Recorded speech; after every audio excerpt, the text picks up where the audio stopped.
بسم اللہ الرحمن الرحیم۔ پروگرام الکلام میں آپ تمام دیکھنے والوں کو خوش آمدید۔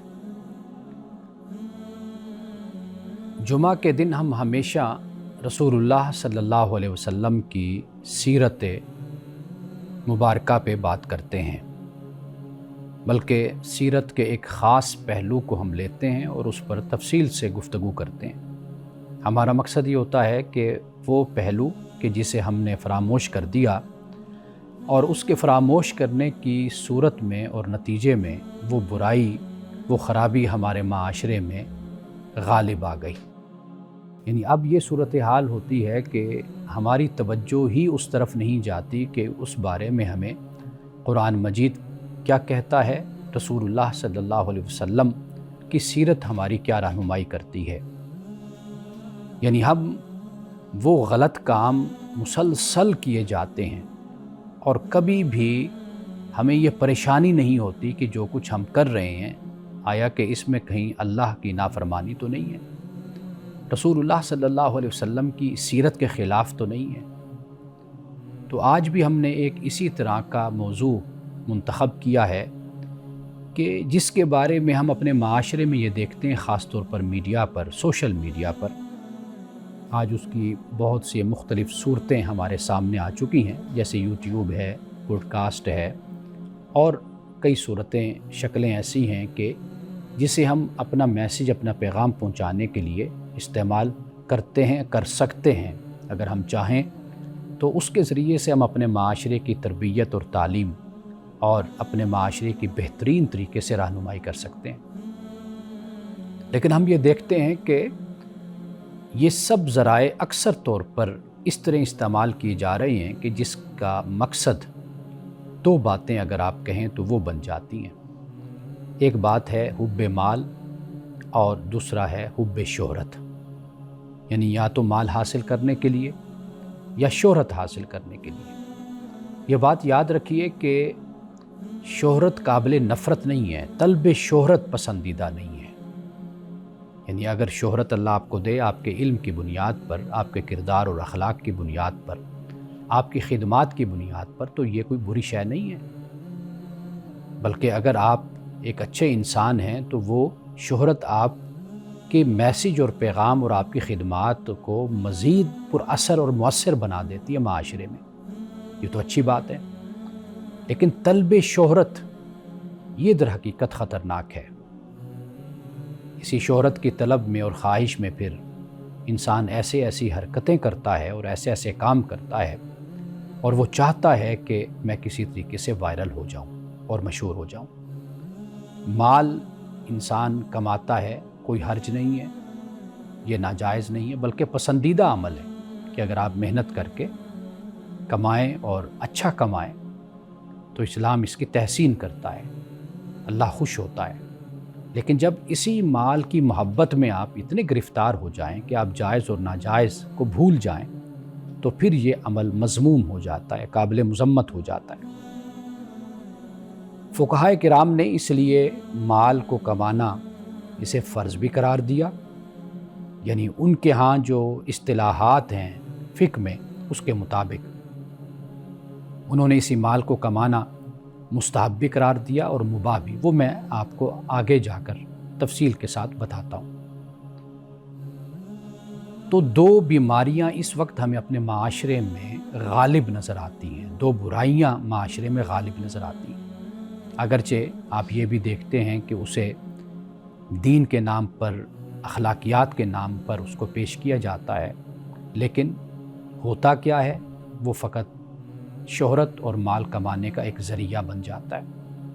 آئیے ذرا ہم اس پہ بات کرتے ہیں کہ حب مال اور حب شہرت، اس کے بارے میں ہمیں قرآن کیا کہتا ہے، رسول اللہ صلی اللہ علیہ وسلم کے فرامین کیا ہیں، اور پھر رسول اللہ کی سیرت ہمیں کیا بتاتی ہے۔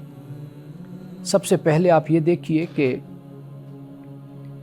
اسلام بنیادی طور پر ہمیں یہ کہتا ہے کہ نہ مال کو ترک کرو اور نہ مال کے غلام بنو، یعنی اتنے اسیر نہ ہو جاؤ کہ پھر سب کچھ بھول جاؤ۔ اور یہ بھی فرمایا کہ یعنی اسلام جو ہمیں سبق دیتا ہے، تعلیم دیتا ہے، فرمایا کہ نہ شہرت سے بھاگو نہ اس کے پیچھے بھاگو، یعنی آپ کو شہرت ملتی ہے تو فبہا، وہ آپ کے مشن اور آپ کے کام میں معاون بن جاتی ہے، لیکن شہرت کے پیچھے مت بھاگو۔ یعنی اسلام ہمیں توازن اور اعتدال کی تعلیم دیتا ہے۔ اب آئیے ذرا قرآن مجید کی روشنی میں ہم دیکھتے ہیں کہ اللہ سبحانہ وتعالیٰ قرآن میں کیا فرماتا ہے۔ انسان کی فطرت ہے، عادت ہے کہ وہ مال سے محبت کرتا ہے، لیکن اصل تعلیم کیا ہے؟ وہ توازن اور اعتدال کی تعلیم ہے۔ قرآن مجید میں ہے کہ وَتُحِبُّونَ الْمَالَ حُبًّا جَمًّا، کہ تم مال کی محبت میں گرفتار ہو، اس کے عشق میں تم گرفتار ہو، یعنی شدید محبت تم مال سے کرتے ہو۔ اور پھر مال سے محبت شدید کرنا، پھر اس کے کیا نتائج نکلتے ہیں وہ بھی قرآن پاک نے بیان کیے۔ ایک اور مقام پر اللہ پاک یہ فرماتا ہے کہ ان الانسان لربہ لکنود، کہ بے شک انسان اپنے رب کا ناشکرا ہے۔ وَإِنَّهُ لِحُبِّ الْخَيْرِ لَشَدِيدٌ، اور یہ مال سے شدید محبت کرتا ہے۔ اس سے پہلے فرمایا وَإِنَّهُ عَلَىٰ ذَلِكَ لَشَهِيدٌ، اور یہ اس پر گواہ بھی ہے، یعنی اس کو معلوم ہے، اپنے آپ سے یہ واقف ہے، اس کو پتہ ہے کہ یہ اپنے رب کا ناشکرا بھی ہے، اور پھر اسی ناشکری کی وجہ اور سبب یہ مال سے شدید محبت بھی کرتا ہے۔ قرآن مجید نے اس بات کو اس طرح بھی بیان کیا ہے، جیسے میں نے آپ سے عرض کیا کہ بھئی مال کی شدید محبت، یہ کیا نتیجہ ہوتا ہے اس کا؟ پھر یہ ہوتا ہے کہ حقوق انسان دوسروں کے تلف کرنا شروع کر دیتا ہے، یعنی حق تلفی پھر انسان کی عادت بن جاتی ہے۔ قرآن مجید نے یہ بیان کیا کہ پھر انسان جو انسا ہے وہ یتیم ہیں تو ان کو نہ کھانا کھلاتا ہے اور نہ مسکین کو کھانا کھلانے کی رغبت دیتا ہے، نہ مال کو اللہ کی راہ میں خرچ کرتا ہے۔ یعنی معاشرے پر اللہ کی راہ میں خرچ کرنا، اللہ تو مستغنی ہے، بے نیاز اور بے پرواہ ہے، اس کو ہمارے مال کی ضرورت نہیں ہے، لیکن وہ خوش اس بات پر ہوتا ہے کہ جب آپ اس کی مخلوق کا خیال کرتے ہیں۔ تو قرآن مجید نے اسی بات کی ہمیں تعلیم دی اور فرمایا کہ جب انسان مال سے محبت کرتا ہے، یعنی قرآن مجید کو اگر آپ پڑھیں تو مال سے جب انسان محبت کرتا ہے تو اس کی صورت کیا نکلتی ہے؟ ایک تو یہ نکلتی ہے کہ انسان پھر یتیموں سے غفلت کرنا شروع کر دیتا ہے۔ ارائیت الذی یکذب بالدین فذلک الذی یدع الیتیم ولا یحض علی طعام المسکین فویل للمصلین الذین هم عن صلاتهم ساہون الذین هم یراؤون ویمنعون الماعون، یعنی کیا کرتے ہیں؟ یتیم کو دھکا دیتے ہیں، مسکین کو کھانا کھلانے کی رغبت نہیں، لوگوں کو ترغیب نہیں دیتے۔ تو ہلاکت ہے ایسے نمازیوں کے لیے، نماز تو پڑھتے ہیں لیکن اپنے مال کی جو منصفانہ تقسیم ہے، عادلانہ، وہ نہیں کرتے، مال پر سانپ بن کر بیٹھ جاتے ہیں۔ اس لیے کہ نمازیں پڑھنا آسان ہے اس کے مقابل میں کہ انسان اپنے نفس کی مخالفت کرتے ہوئے مال کو اللہ کی راہ میں خرچ کرے۔ یتیموں سے غفلت کرتے ہیں، ظلم کرتے ہیں، یہ مال سے محبت کا پھر نتیجہ ہے۔ بخل کرتے ہیں، تکبر کرتے ہیں، یعنی یہ وہ راستہ بن جاتا ہے جب انسان مال کی محبت کا گرفتار ہوتا ہے۔ قرآن مجید میں یہ پہلو بھی یاد رکھیے کہ اللہ سبحانہ وتعالیٰ نے مال کو مثبت انداز میں بھی بیان کیا ہے۔ یہ پہلو کبھی بھی اگنور نہیں کرنا چاہیے، اس پر توجہ کرنی چاہیے، اس لیے کہ آپ کے پاس مال ہوگا تو آپ زکوٰۃ دیں گے، مال ہوگا تو آپ انفاق کریں گے، مال ہوگا تو صدقہ و خیرات کریں گے، مال کمائیں گے، محنت کریں گے تو آپ اس پر اجر بھی لیں گے۔ رسول اللہ صلی اللہ علیہ وسلم نے اس لیے فرمایا کہ جو مال ہے اس کا کمانا، فرمایا کہ یہ فرض کے بعد فریضہ ہے، یعنی جیسے کئی اللہ کی طرف سے فرائض ہیں ہم پر، اسی طرح یہ بھی ایک فریضہ بن جاتا ہے کہ جس کو ادا کرنا چاہیے، بجا لانا چاہیے اور حلال کما کر انسان کو اللہ کی راہ میں خرچ کرنا چاہیے۔ تو گویا کہ یہاں سے یہ بات بھی ہمارے سامنے آ جاتی ہے کہ کبھی یہ رویہ نہیں اختیار کرنا چاہیے کہ جو عام طور پر ہم اختیار کرتے ہیں کہ مال اور دولت کو بالکل ہی غیر اہم قرار دے دیتے ہیں اور پھر اس کے حوالے سے یا اس کے ثبوت میں پھر ہم کچھ آیتیں اور حدیثیں بھی لے آتے ہیں، اور وہ آیتیں اور حدیثیں ہم بالکل اس کے پس منظر سے ہٹا کر بیان کرتے ہیں۔ اللہ سبحانہ و تعالیٰ کو وہ شخص کی جس کے پاس مال اور دولت ہے، وہ خرچ کرتا ہے اللہ کی راہ میں، یہ زیادہ پسندیدہ عمل ہے۔ مال کی محبت میں مبتلا ہونا یہ انسان میں پھر بہت سی خرابیوں کو پیدا کرنے کا سبب بنتا ہے۔ تو لہٰذا یہ بات ہمارے سامنے آ گئی کہ قرآن پاک نے واضح طور پر اس بات کو بیان کر دیا کہ مال کمانا برا نہیں ہے، بلکہ اس کا استعمال اور اس کا طریقہ یہ سب سے اہم ہوتا ہے۔ اللہ تعالیٰ نے حضرت سلیمان، حضرت داؤد کو بھی اقتدار دیا تھا۔ بڑے بڑے اللہ کے نیک بندے کہ جو تجارت اور کاروبار کرتے تھے اور کروڑوں کا کاروبار کرتے تھے، لیکن حلال کماتے تھے، ایمانداری سے کماتے تھے، اور پھر اس میں جو حق ہوتا تھا اللہ کا اور اللہ کے بندوں کا وہ ضرور نکالا کرتے تھے۔ اسی پہ ہم بات کرتے ہیں ایک وقفے کے بعد۔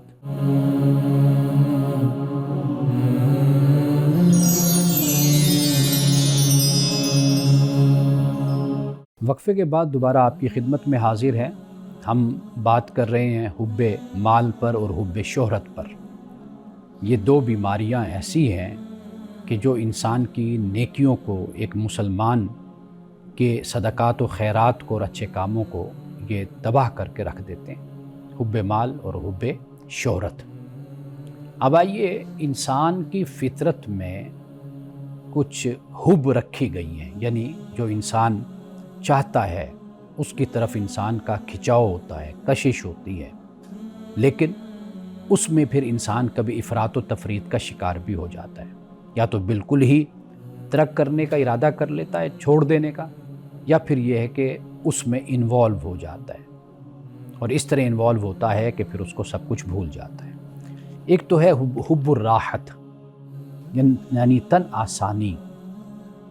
یہ انسان اس سے بھی بڑی محبت کرتا ہے کہ بس ہر وقت لیٹا رہے، سویا رہے، اور بعد اوقات تو یہ ایک قومی رویہ بن جاتا ہے۔ دنیا میں ہم دیکھتے ہیں کہ لوگ صبح صبح اپنے کاموں پر جا رہے ہوتے ہیں اور بڑی تیزی کے ساتھ، اور ہم یہ بھی دیکھتے ہیں کہ یہ رویہ بھی ایک قوم کا ہوتا ہے کہ جس کی کوشش یہ ہوتی ہے میں کسی طریقے سے حرام حلال کا فرق کیے بغیر کما لوں اور مجھے محنت نہ کرنی پڑے۔ آپ دیکھ لیجئے کہ ہمارے خاص طور پر آئی ٹی کے شعبے میں ماہر لوگ کم ملتے ہیں، لیکن بے روزگار زیادہ ہیں۔ وہ جو بے روزگار ہیں وہ یہ نہیں کرتے کہ وہ اپنے میں مہارت حاصل کر لیں اور ماہر بن جائیں، پھر اس کے بعد وہ ایک جاب نہیں، ایک روزگار نہیں، کئی روزگار پھر ان کا انتظار کرتے ہیں، لیکن وہ محنت سے جی چراتے ہیں، کام پر توجہ نہیں کرتے، کام کو توجہ سے سیکھتے نہیں، اس کا شوق نہیں رکھتے۔ اس کو کہا جاتا ہے حب الراحت۔ اور دوسری جو حب ہوتی ہے وہ حب الریاسہ ہوتی ہے، یعنی ریاست طلبی، اقتدار، طاقت، قوت، یہ میرے پاس آ جائے۔ اور اسی طرح حب العلو، یعنی برتری کی بھی خواہش ہوتی ہے انسان میں کہ میں برتر ہو جاؤں۔ یہ محبت بری نہیں ہے، لیکن اصل چیز کیا ہے؟ ایک تو محنت نہ کر کے برتری چاہنا، اور دوسری برتری یہ ہے کہ جیسے قرآن مجید نے کہا کہ اگر ان کو اقتدار مل جائے تو زمین میں فساد پھیلائیں گے، کوشش اسی میں کریں گے کہ بھی فساد پھیلے، کھیتوں کو اجاڑ دیں گے، تباہ کر دیں گے، نسلوں کو تباہ کر دیں گے۔ تو ایک تو برتری کی یہ شکل ہوتی ہے۔ ایک اور جو آج سے متعلق خاص طور پر ہے وہ ہے حب الکلام، کلام کی کثرت، بولنے کی عادت۔ اور وجہ کیا ہوتی ہے کہ وہ گفتگو میں اپنی اجارہ داری قائم کرنا چاہتے ہیں، وہ یہ چاہتے ہیں کہ تمام تر توجہ ان کی طرف مرکوز رہے۔ اب اس کا بنیادی محرک کیا ہوتا ہے؟ خود نمائی ہوتا ہے۔ یعنی آپ دیکھ لیجئے کہ اگر کوئی انٹرویو ہو رہا ہے، وہ پوڈ کاسٹ کا ہو یا وہ کسی بھی حوالے سے ہو، یوٹیوب پر ہو یا الیکٹریکل میڈیا پہ ہو یا کسی اور پیپر میڈیا پہ، کہیں پر بھی جو یہ شہرت حاصل کرنے کا طریقہ ہے وہ یہی ہے کہ زیادہ سے زیادہ بولو اور دوسرے پر غلبہ حاصل کر لو اور کسی طریقے سے اس کو شکست دے دو، اور دیکھنے والے صرف اس انتظار میں ہوں اور صرف اسی پر توجہ کریں کہ یہ بولنے والا کون ہے، کیا بول رہا ہے۔ اس سے کیا ہوگا؟ اس سے ریٹنگ بڑھے گی، ویورشپ بڑھے گی، لوگ زیادہ سے زیادہ دیکھیں گے۔ آج کی جو بیماری ہے وہ یہ حب الکلام ہے، کثرت کلام، کہ اس کے ذریعے سے لوگوں کی توجہ حاصل کی جائے اور اس کے ذریعے سے پھر جو راستہ اگلا اختیار کیا جاتا ہے وہ حب مال کا راستہ ہوتا ہے۔ اب رسول اللہ صلی اللہ علیہ وسلم کی احادیث کو ذرا اس حوالے سے ہم دیکھتے ہیں۔ آپ صلی اللہ علیہ وسلم نے یہ بھی فرمایا، اور اس پہ ہم ایک مرتبہ پہلے بھی بات کر چکے، فرمایا کہ 2 بھوکے بھیڑیے اگر بکریوں کے ریوڑ میں چھوڑ دیے جائیں تو وہ اتنا نقصان نہیں کرتے جتنا شہرت اور مال کی محبت انسان کے دین کو برباد کر دیتے ہیں۔ شہرت اور مال کی محبت یہ انسان کے دین کو تباہ و برباد کر کے رکھ دیتے ہیں، اور یہ نقصان جتنا زیادہ ہوتا ہے اس کا کوئی تخمینہ اور کوئی اندازہ نہیں لگا سکتا، لیکن یہ وہ سب کچھ ہے کہ جو پردے میں ہے۔ ایک انسان اس دنیا میں اخلاقی برائی کے ذریعے سے یا معاشرے میں ایک ایسے برا کلچر پیدا کرنے سے وہ تباہ تو کر دیتا ہے معاشرے کو، اور اس کے بدلے میں کچھ حاصل بھی کر لیتا ہے، لیکن وہ یہ نہیں دیکھتا کہ یہ جو میں یہ صدقہ جاریہ جو چھوڑ کر جا رہا ہوں، یعنی میں جو بول رہا ہوں، جو کہہ رہا ہوں، جو لوگ سن رہے ہیں، آیا کہ ان کی کردار سازی، اخلاق سازی ہو رہی ہے، یا میں ان کے اخلاق کو تباہ کر رہا ہوں۔ اب یہ وہ چیز ہے کہ جو اس کے دین کو تباہ کرتی ہے اور اس کے لیے برائی کا صدقہ بن جاتا ہے، جاریہ بن جاتا ہے۔ اب آپ اندازہ کیجئے کہ یہ کتنی نقصان دہ چیز ہے انسان کے لیے، لیکن چونکہ دنیا کی محبت، شہرت کی محبت یہ اتنی غالب ہوتی ہے کہ جو اصل حقیقت ہے، معرفت ہے، وہ اس سے محروم ہو جاتا ہے۔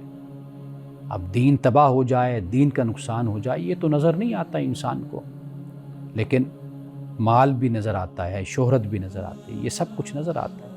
یہ در حقیقت وہ آزمائش ہے، یہ وہ امتحان ہے کہ اللہ سبحانہ وتعالیٰ نے جس میں انسان کو مبتلا کیا ہے۔ رسول اللہ صلی اللہ علیہ وسلم نے اسی خود نمائی کو، ریاکاری کو آپ نے شرک قرار دیا، شرک خفی قرار دیا۔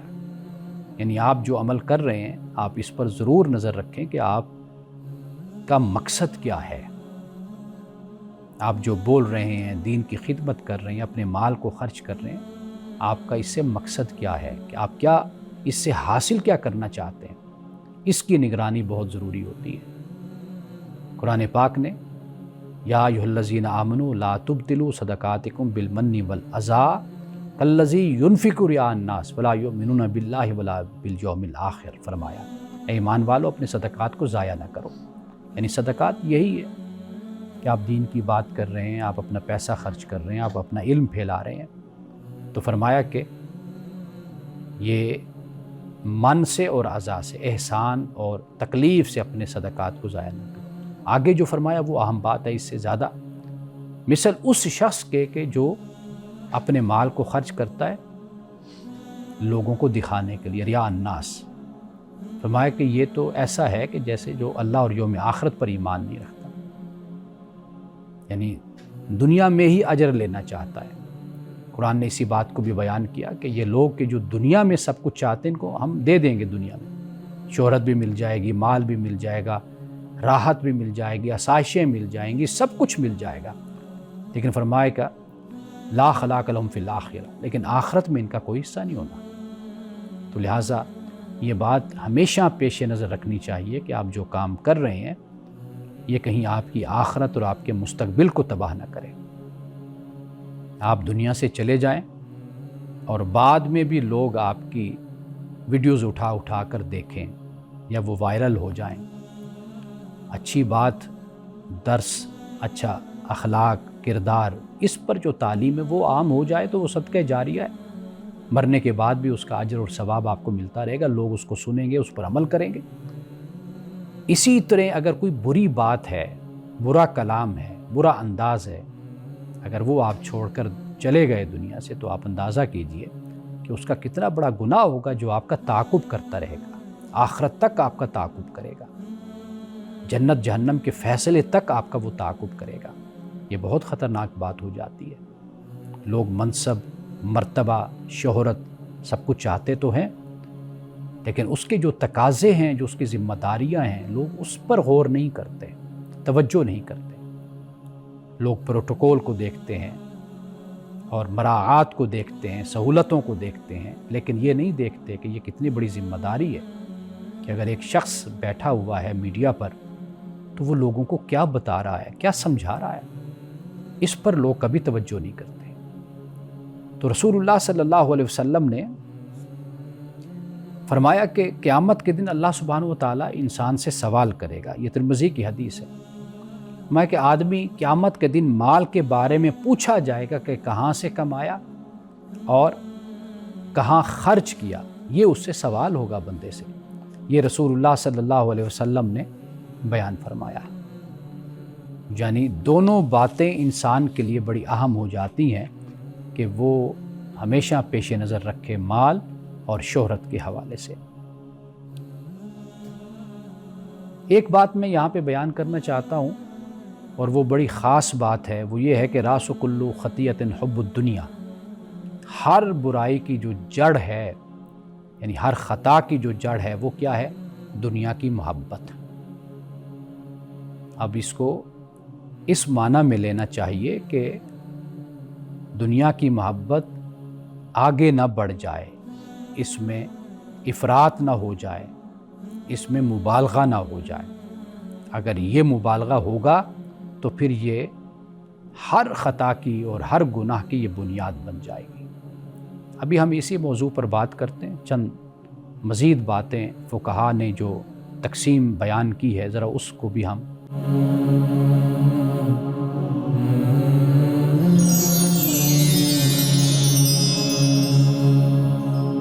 وقفے کے بعد دوبارہ آپ کی خدمت میں حاضر ہیں۔ آئیے سب سے پہلے رسول اللہ صلی اللہ علیہ وسلم کی سیرت سے کچھ باتیں بیان کرتے ہیں، پھر اس کے بعد فقہائے کرام نے جو بیان کیا وہ میں خاص طور پر اس لیے کہنا چاہتا ہوں کہ انہوں نے فقہ، اسلامی قانون اور اسلامی فقہ کی روشنی میں جس طرح ان کا ایک مزاج ہے، انداز ہے کہ وہ تقسیم کر دیتے ہیں، تو وہ بات آسانی کے ساتھ سمجھ آ جاتی ہے۔ یوں سمجھیے کہ وہ آج کا خلاصہ بھی ہو جائے گا۔ رسول اللہ نے شہرت سے نفرت نہیں، یعنی جو سیرت سے ہمیں معلوم ہوتا ہے، طلب شہرت سے نفرت ہے۔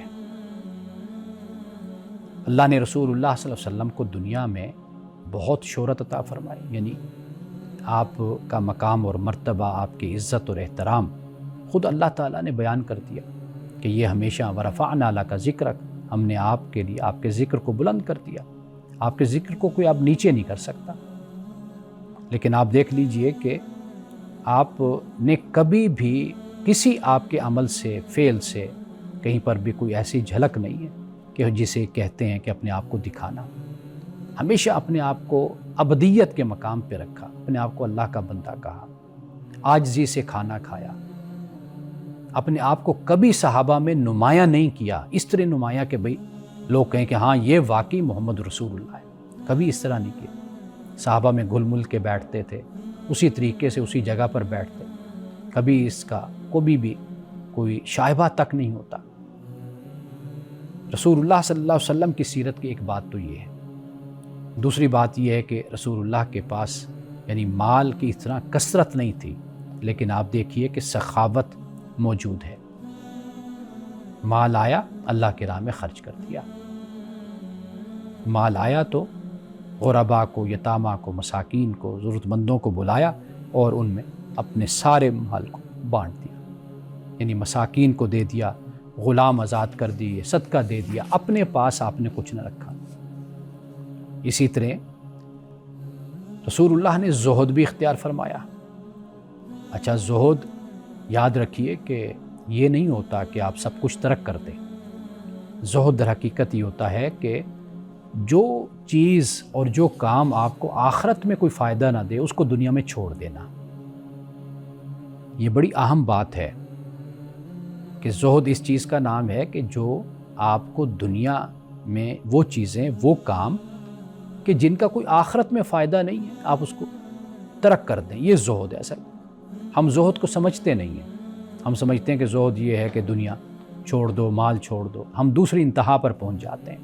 نہیں، زہد کا مطلب یہ ہے کہ آپ غیر ضروری کام، غیر اہم قسم کے کام، فضول قسم کے کام جن میں ہم الجھے رہتے ہیں سارا دن، سیاست کے مسائل ہیں، فرقہ واریت ہے، خاندانی باتیں، ادھر ادھر اپنے غیبت میں اور چغلیوں میں اور اس طرح کی حرکات میں اپنے آپ کو ہر وقت مصروف رکھتے ہیں۔ وہ میڈیا ہو، سوشل میڈیا ہو، وہ دوسروں کے ساتھ باتیں ہوں، گفتگو ہو، واٹس ایپ ہو، یہ وہ چیزیں ہیں کہ جو ہمیں ترک کر دینی چاہیے۔ دیکھنا چاہیے کہ یہ جو ہم کر رہے ہیں اس کا کوئی نتیجہ بھی ہے یا نہیں ہے، کوئی فائدہ ہے مخلوق خدا کا، یا خدا کی راہ میں کچھ کر رہے ہیں، اچھا کام کر رہے ہیں یا نہیں کر رہے ہیں۔ تو اچھا کام ہے تو کیجئے، نہیں ہے تو چھوڑ دیجئے، اس لیے کہ اس کا آخرت میں کوئی فائدہ نہیں ہے۔ تو رسول اللہ صلی اللہ علیہ وسلم نے یہ راستہ آپ نے اختیار فرمایا، ورنہ آپ کے لیے کسی چیز کی کوئی کمی نہیں تھی کہ آپ اگر چاہتے تو وہ آپ کو مل نہ جاتا۔ عائشہ صدیقہ رضی اللہ تعالی عنہا نے جب آپ سے یہ سوال کیا، یا رسول اللہ صلی اللہ علیہ وسلم، آپ اللہ سے اتنا مانگیے، سوال کیجئے کہ اللہ آپ کو مال اور دولت سے کم از کم اتنا ہو کہ بھوک کی اور فاقوں کی نوبت نہ آئے۔ آپ نے فرمایا کہ اگر میں چاہوں تو یہ جو پہاڑ ہیں یہ بھی سونا بن کر میرے ساتھ چلیں، لیکن آپ نے فرمایا کہ میں نے فقر کو ترجیح دی ہے۔ آپ کا مقام و مرتبہ ہے، آپ نے لوگوں کے لیے اپنے اسوہ کو پیش کیا ہے، آپ نے غریبوں کے لیے، یتیموں کے لیے آپ نے انفاق بھی کی، سخاوت بھی کی آپ نے، بلکہ یہاں تک کہ اگر کوئی ضرورت مند آتا تو آپ اسے فلاں شخص کے پاس، یہودی کا ذکر آتا ہے، اس کے پاس بھیج دیا کرتے کہ میرے نام کا قرضہ لے لو، اپنی ضرورت کو پورا کرو۔ یہ مقام نبوت و رسالت ہے۔ آپ نے اپنے کردار کو، اپنے اخلاق کو امت کے سامنے پیش کیا۔ اب آئیے آخر میں فرض مال کمانا، یہ یعنی مال کمانا کب فرض ہوتا ہے، یعنی یہ فرضیت اس کی۔ کہا کہ اتنا مال کمانا فرض ہے جو کمانے والے اور اس کے اہل و عیال کی معاشی ضروریات کی کفالت کے لیے کافی ہو جائے، اور اگر کوئی قرض ہو تو اس کی ادائیگی ہو جائے، یہ فرض ہے۔ یعنی اپنی فیملی کو، خاندان کو اگنور کرنا، ان سے بے پرواہی برتنا، ان کے حقوق ادا نہ کرنا، تو یہ بالکل ہی اچھا کام نہیں، یہ غلط کام ہے کہ آپ بالکل اس توجہ ہی نہ کریں۔ یہ آپ پر ڈیوٹی ہے، فرض ہے آپ پر۔ فقہائے کرام یہ بھی بیان کرتے ہیں کہ مستحب، اب یہ بھی ذرا توجہ سے سنیے کہ یہ مستحب ہے، پسندیدہ ہے۔ ضرورت سے زیادہ کمانا یہ مستحب ہے، بشرطے کہ نیت یہ ہو کہ بچے ہوئے مال کو فقراء، مساکین اور اقرباء پر خرچ کیا جائے گا۔ یہ مال کی محبت کو روحانی ارتقاء کے تابع کرنے کا ذریعہ بن جاتا ہے۔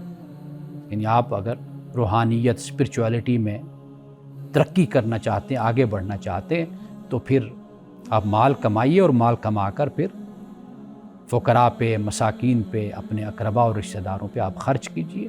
یہ مستحب عمل ہے۔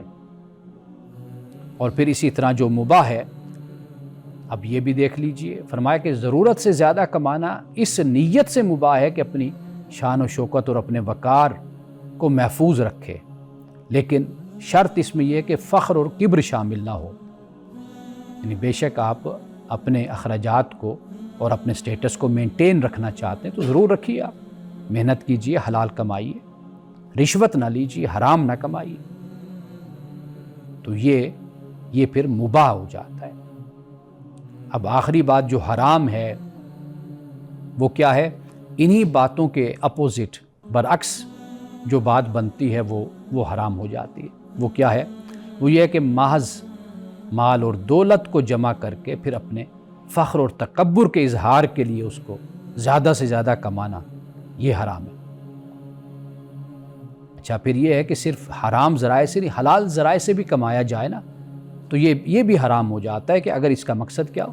غرور، تکبر، فخر، لوگوں پر اپنی دولت کی دھاک بٹھانا، اور پھر اس دولت کو اس راستے میں خرچ کرنا کہ جو اللہ تعالیٰ نے منع کر دیا۔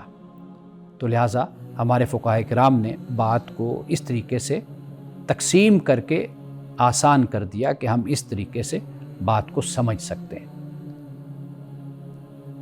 ناظرین کرام، اس کے بعد ہم ایک کتاب پر بات کریں گے۔ آج کی جو کتاب ہے وہ بہت ہی اہم ہے، ہمارا جو معاشرتی اور سماجی جو اس وقت رویہ بن چکا ہے مذہب کے حوالے سے، سیاست کے حوالے سے، اس حوالے سے یہ کتاب بہت اہم ہے۔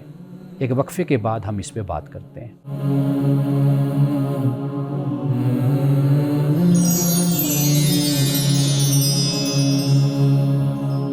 اس وقت میرے ہاتھ میں جو کتاب ہے، اس کتاب کا عنوان ہے اسلام میں اختلاف کے اصول و آداب۔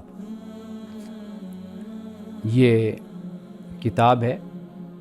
یاد رکھیے کہ اس وقت ہمیں جس بات کی ضرورت ہے وہ یہ ہے کہ ہم اختلاف کے آداب سیکھیں۔ اختلاف کو کبھی ختم نہیں کیا جا سکتا۔ یہ جو کوشش ہمارے ہاں شروع کر دی جاتی ہے کہ اختلاف کو ہی ختم کر دیا جائے، تو اختلاف کبھی ختم نہیں ہوتا۔ یہ ہمیشہ رہتے ہیں اور ان کو رہنا بھی چاہیے، لیکن اصل بات کیا ہے وہ ہے اختلاف کے آداب۔ وہ اس کے ہمیں سیکھنے کی ضرورت ہے۔ آپ یہ جو دیکھتے ہیں کہ کوئی مذہبی اختلاف ہے کسی مسئلے پہ، تو پھر وہ اختلاف بڑھتا بڑھتا یہاں تک پہنچ جاتا ہے کہ پھر ہم جس سے اختلاف کر رہے ہوتے ہیں اس کی ذاتیات پر ہم اتر آتے ہیں۔ مجھے آج ہی کوئی صاحب بتا رہے تھے کہ ایک صاحب اپنی تقریر میں، اپنی گفتگو میں کسی مسئلے پہ کسی عالم سے اختلاف ہوا۔ اب انہوں نے اس عالم کے چہرے کو، شخصیت کو ہی اس طریقے سے بیان کرنا شروع کیا کہ جیسے کسی جانور سے یا کسی سے تشبیہ دینا شروع کر دی، اور کہا کہ اس کی شکل ایسی ہے تو وہ ویسا ہے، اس طرح بولتا ہے، اس طرح بات کرتا ہے۔ تو گویا کہ وہ جو اختلافی مسئلہ ہے وہ تو پس پش چلا گیا۔ اب اس مخالف کی اور مقابل کی شخصیت جو ان سی ہے وہ نشانہ بن گئی۔ تو اختلاف تو کبھی نہ مذہبی حوالے سے ختم ہوتا ہے، نہ سیاسی حوالے سے ختم ہوتا ہے، لیکن اختلاف کے آداب، یعنی سیاست میں بھی آپ دیکھ لیجئے کہ اب جو رویہ ہمیں نظر آتا ہے وہ رویہ یہی ہے کہ ہم دوسرے کی ذات کو نشانہ بناتے ہیں، اس کے کردار کو نشانہ بناتے ہیں، اس کے اخلاق کو نشانہ بناتے ہیں۔ جس سیاسی مسئلے پر اختلاف ہے اس مسئلے پر بات نہیں کرتے۔ اس کی وجہ کیا؟ اس کی ایک وجہ تو یہ ہوتی ہے کہ جب آپ مسئلے پر بات کریں گے تو واضح بات ہے پھر آپ کو مطالعہ کرنا پڑے گا، تحقیق کرنی پڑے گی، آپ کو دلائل لانے پڑیں گے۔ وہ مشکل کام ہوتا ہے۔ آسان کام یہی ہوتا ہے کہ جو ہمیں سوشل میڈیا پہ نظر آتا ہے کہ آپ ایک جملے کی، 2 جملوں کی آپ ایک پوسٹ لگا دیں۔ یہ ہمارے ہاں رویہ ہم بنا چکے اپنے، اور یہ بات جو میں کہہ رہا ہوں یہ کوئی ایسا نہیں ہے کوئی ان پڑھ اور جاہل لوگوں کا یہ رویہ ہے، عوام کا یہ رویہ ہے، نہیں، بڑے پڑھے لکھے لوگ، صاحب مطالعہ، صاحب علم، صاحب فکر لوگوں کا آج یہ رویہ بن چکا ہے کہ وہ دوسرے کی ذات پر اس طرح کیچڑ اچھالتے ہیں کہ اس بات کی پرواہ ہی نہیں کرتے کہ ہم نے کبھی جواب بھی اس کا دینا ہے، اس دنیا میں نہ صحیح آخرت میں تو جواب دینا ہی دینا ہے۔ تو یہ کتاب اس حوالے سے بڑی اہم ہے کہ ہمیں چاہیے کہ ہم ان کتابوں کا مطالعہ کیا کریں۔ میں تھوڑا سا جو اس کی فہرست ہے وہ میں آپ کے دلچسپی کے لیے میں بیان کر دیتا ہوں۔ ایک تو یہ کہ اختلاف کی حقیقت اور اس کے متعلقات، یعنی کون سے اختلاف ہیں کہ جو مقبول ہیں یعنی پسندیدہ ہیں، کون سے ہیں جو مردود ہیں، ناپسند ہیں، جو نہیں ہونے چاہیے۔